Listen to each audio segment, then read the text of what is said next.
রাজধানীর শাহবাগ থানার সন্ত্রাস বিরোধী আইনের মামলায় সাবেক বস্ত্র ও পাট মন্ত্রী আব্দুল লতিফ সিদ্দিকী সহ ১৬ জনের জামিন আবেদন নামঞ্জুর করে কারাগারে পাঠানোর আদেশ দিয়েছেন আদালত।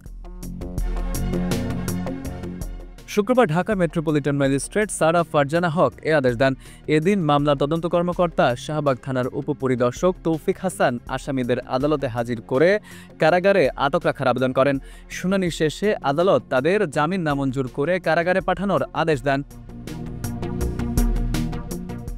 মূলত বৃহস্পতিবার ঢাকা রিপোর্টার্স ইউনিটিতে মঞ্চ ৭১ নামে একটি প্ল্যাটফর্ম আয়োজিত গোলটেবিল বৈঠক ঘিরে ব্যাপক উত্তেজনা সৃষ্টি হয়। পরে সেখান থেকে সাবেক মন্ত্রী ও আওয়ামী লীগ থেকে বহিষ্কৃত লতিফ সিদ্দিকী ও কয়েকজনকে হেফাজতে নেয় পুলিশ।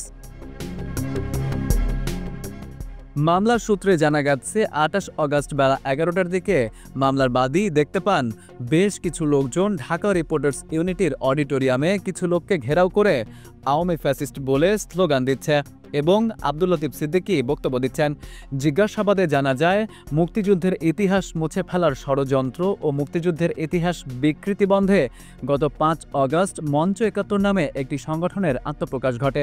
ওই সংগঠনের উদ্দেশ্য জাতির অর্জনকে মুছে ফেলার সব ষড়যন্ত্র প্রতিহত করতে বাংলাদেশের জনগণকে সঙ্গে নিয়ে আত্মত্যাগের প্রস্তুতি নেওয়া। জিজ্ঞাসাবাদে আরও জানা যায়, গোলটেবিল বৈঠকে গ্রেপ্তার হওয়া আসামিরা সহ আরও ৭০-৮০ জন অংশ নেয়। পরে পুলিশ তাদের হেফাজতে নেয়।